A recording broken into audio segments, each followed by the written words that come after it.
Right now, behind the counter of, well, your favorite local burger joint, there's an actual digital war going on. Oh, absolutely. It is brutal out there. Yeah, and the weapons aren't, spatulas or grills. They are proprietary hardware, API integrations, and transaction fees. Right, the stuff you don't see as a customer. Exactly. Yeah. The restaurant tech space right now, in July 2026, is an absolute war zone. It really is. So whether you are a food entrepreneur prepping for a massive investor meeting, or maybe a tech enthusiast catching up on where business trends are heading, or, I don't know, you are just an insanely curious person wondering why your favorite local cafe suddenly changed their entire ordering app. Which is happening constantly right now. Right. If that's you, this deep dive is for you. Because the baseline expectation for how we buy food has completely shifted. Like basic online ordering systems, the ones that just sent a generic email to a kitchen printer. Oh man, remember those? Yeah, they are entirely obsolete now.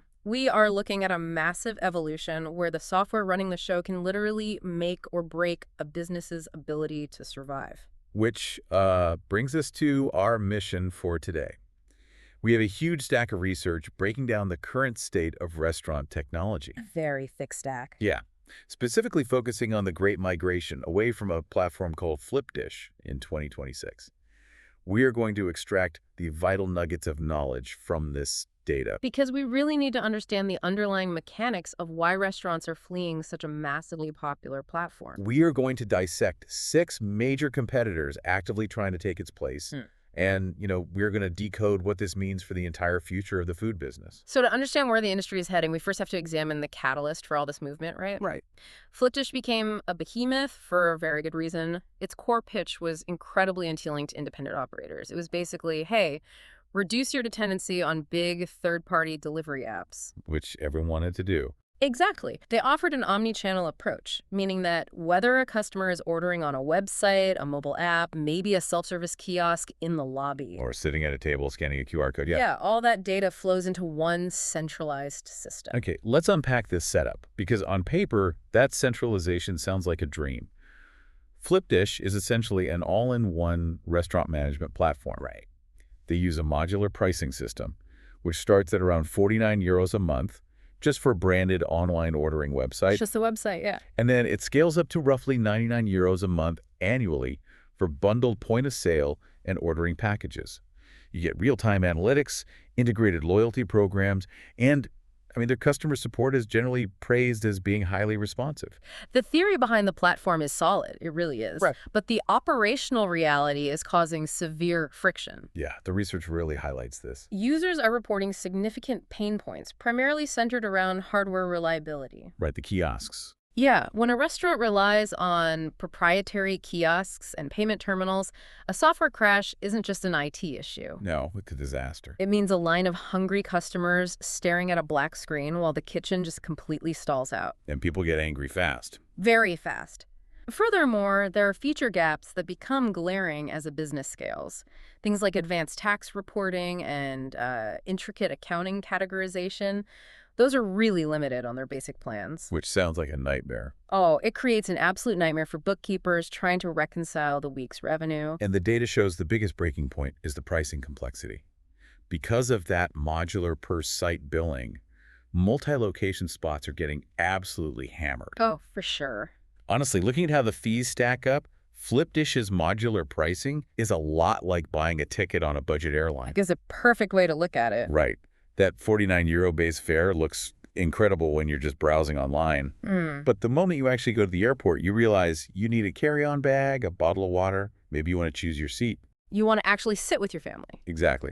And in the restaurant's case, the moment you want to add a second location, a kitchen display screen, or advanced reporting, that low starting cost completely balloons out of control. It skyrockets. Yeah, suddenly you are paying first-class prices just to keep the lights on. What's fascinating here is the sheer irony of that progression.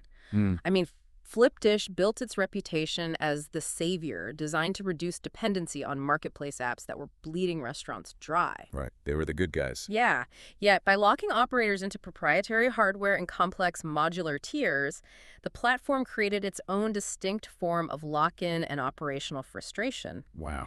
And the consequence of that budget airline model is that the restaurant's operational complexity outgrows the software almost overnight.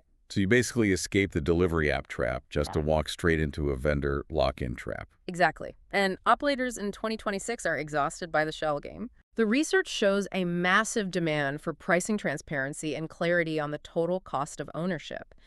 Owners want to map out exactly what the system costs today, tomorrow, and, 3 years down the line when they open their fifth location. They want predictability. Yes. That demand for transparency is pushing them toward platforms that promise a radically lower barrier to entry. Which brings us to the ultimate low barrier, which is the illusion of $0.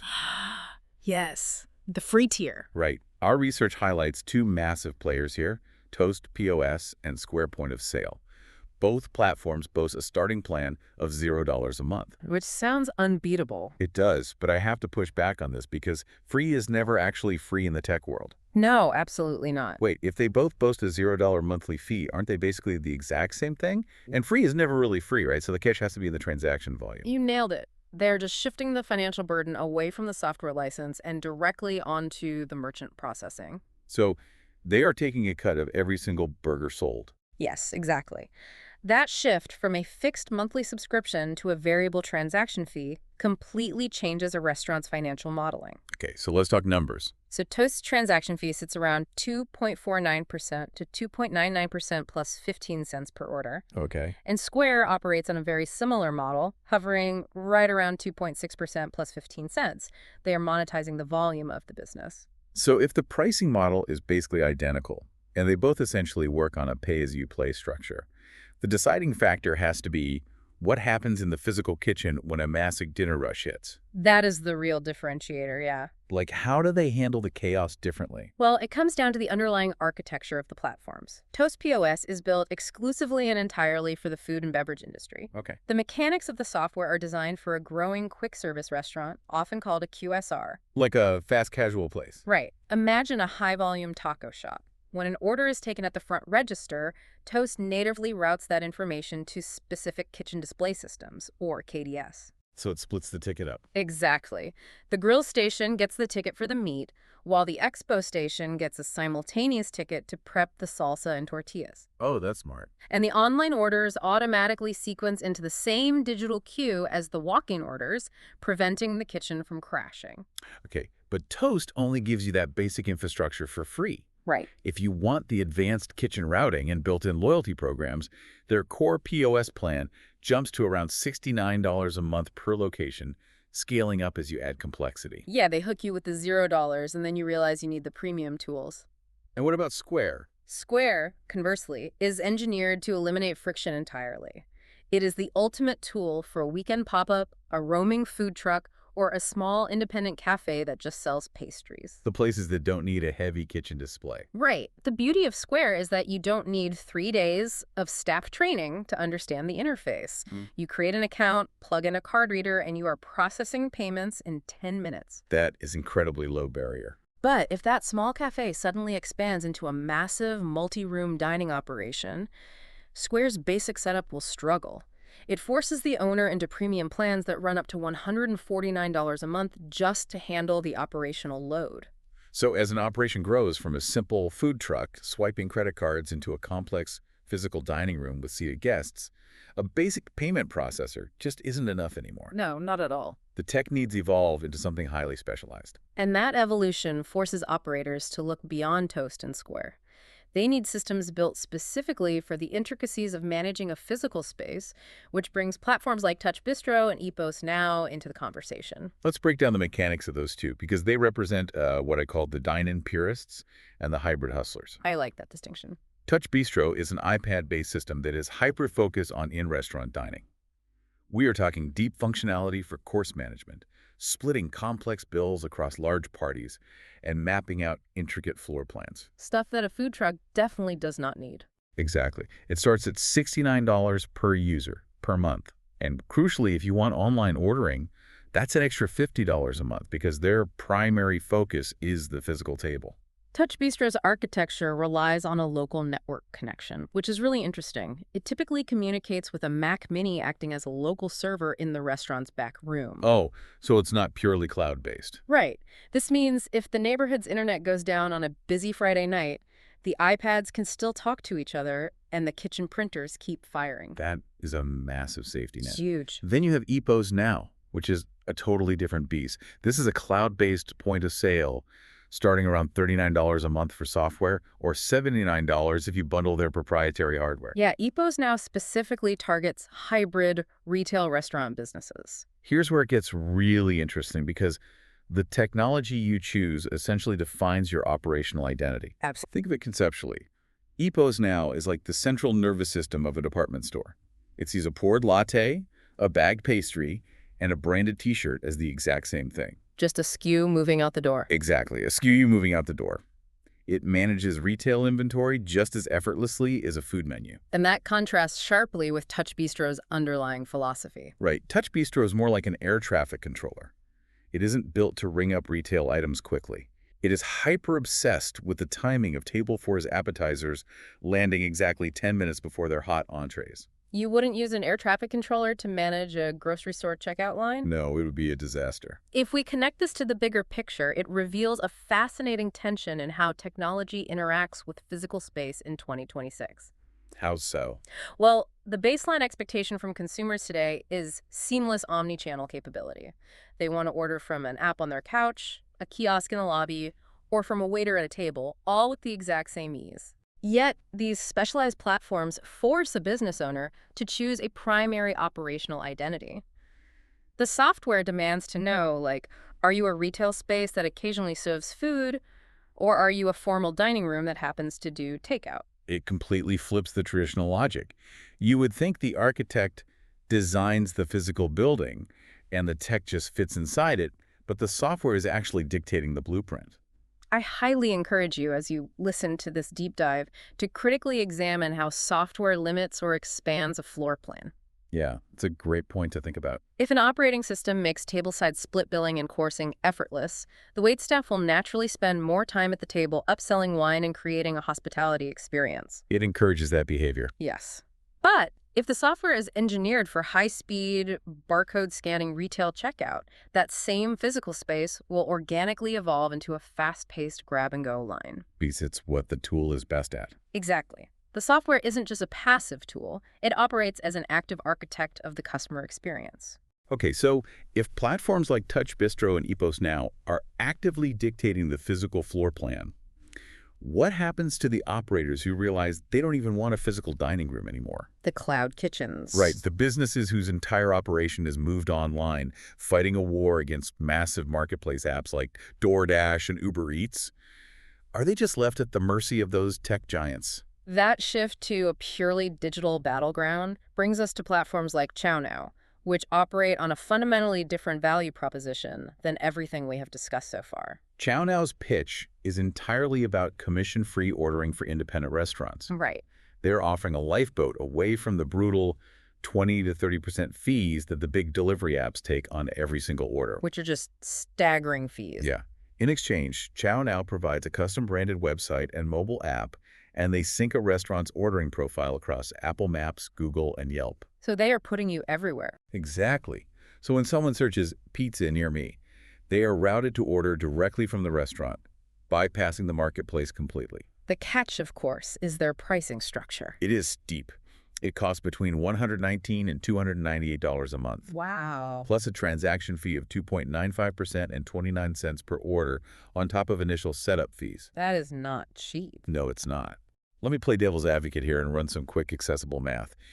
If a restaurant is paying a 30% commission to Uber Eats on a standard $30 order, they lose $9. Right. At that rate, it only takes about 33 orders a month to exceed ChowNow's top-tier $298 subscription. Okay, I see where you're going. But if you don't get those 33 orders on ChowNow, you're losing money.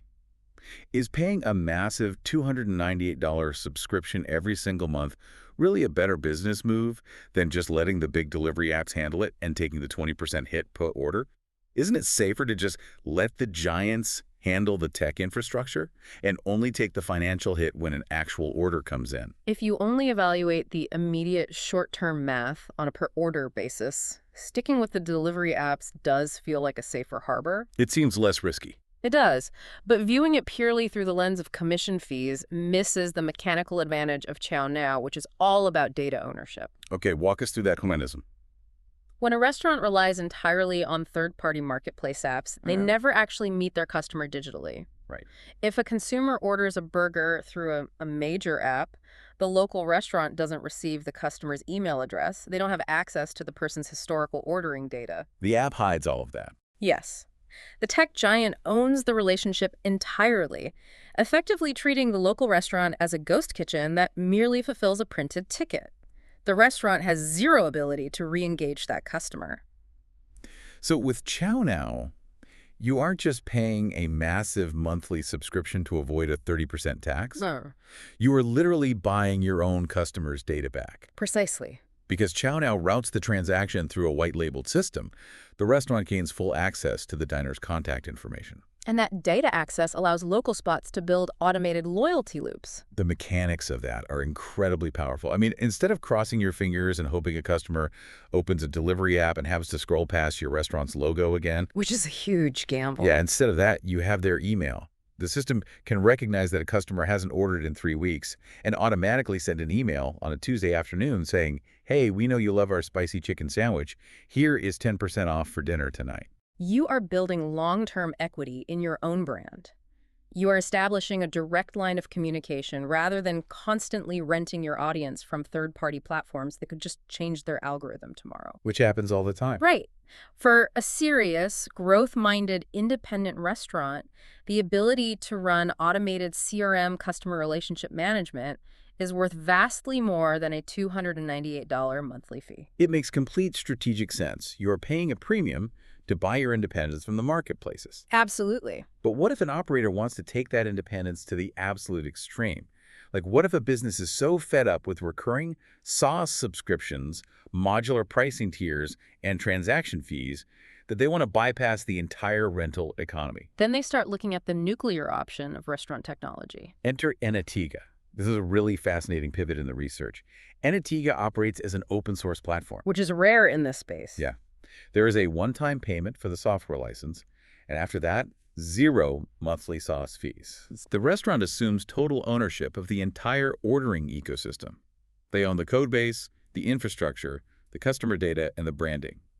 It includes the customer-facing app, a dedicated app for delivery drivers, the internal restaurant management software, and the web admin dashboard. Furthermore, the research notes it supports multiple languages, natively handling English and Arabic. Oh, that's huge. Yeah, this specific functionality makes it highly attractive for global emerging markets and multi-location cloud kitchens, which, are essentially massive industrial cooking facilities that exist solely to fulfill delivery orders without any public-facing storefront. So what does this all mean? Like, for the operator on a conceptual level, to me, choosing an Enatega over a platform like Flipdish is like choosing to buy a plot of land and physically build your own house instead of renting an apartment forever. That's a great analogy. You own the bricks. But I have a major reservation about the operational reality here. Isn't handing an open source code base to a restaurant operator a bit like giving a chef a box of airplane parts and telling them to fly? Like, it's incredibly dangerous. It sounds terrifying, yes. Let's talk about a busy Friday night. If the ordering system crashes during the dinner rush, the operator can't just call a corporate 1-800 support line to fix it.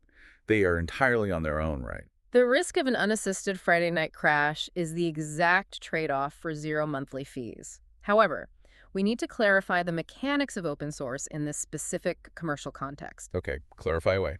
Enatega is not just a pile of raw, uncompiled code dumped into a chef's lap. It actually functions as a complete, ready-to-use system out of the box. Okay, so the chef doesn't need a computer science degree just to turn the tablet on. They don't. But because it is open source, the restaurant has the power to hire their own in-house development team to customize the software down to its very foundation. If they want to. Right. And if the system crashes, their own internal IT team fixes it instantly, rather than sitting in a corporate customer support queue for 3 hours. This raises an important question regarding the future of the industry.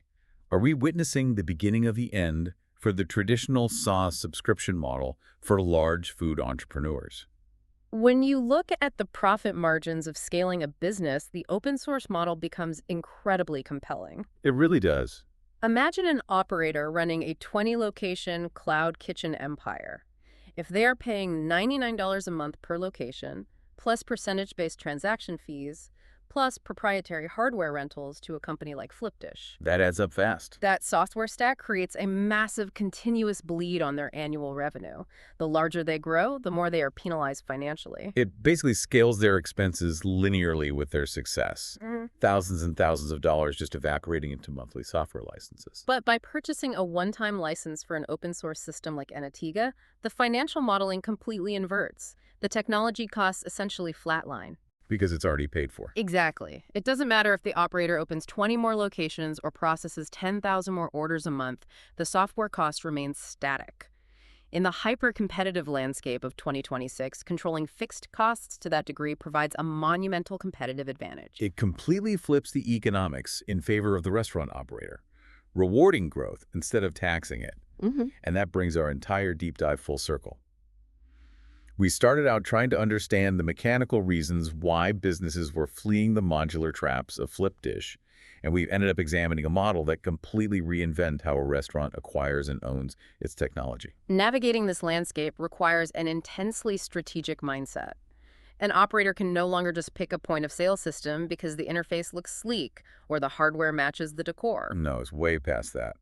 To summarize the vital nuggets we've extracted from our sources today, choosing the correct technology requires absolute, unflinching clarity on your operational identity. Right. A lightning-fast QSR needs the kitchen routing mechanics of Toast. A zero-barrier weekend pop-up needs the friction-free simplicity of Square. Yep. A dine-in purist requires the local network course timing of Touch Bistro, while a hybrid retail space needs the cloud-based inventory flexibility of EPOS Now. Spot on. Beyond identifying your business type, you have to demand strict pricing transparency and calculate the total cost of ownership before signing anything.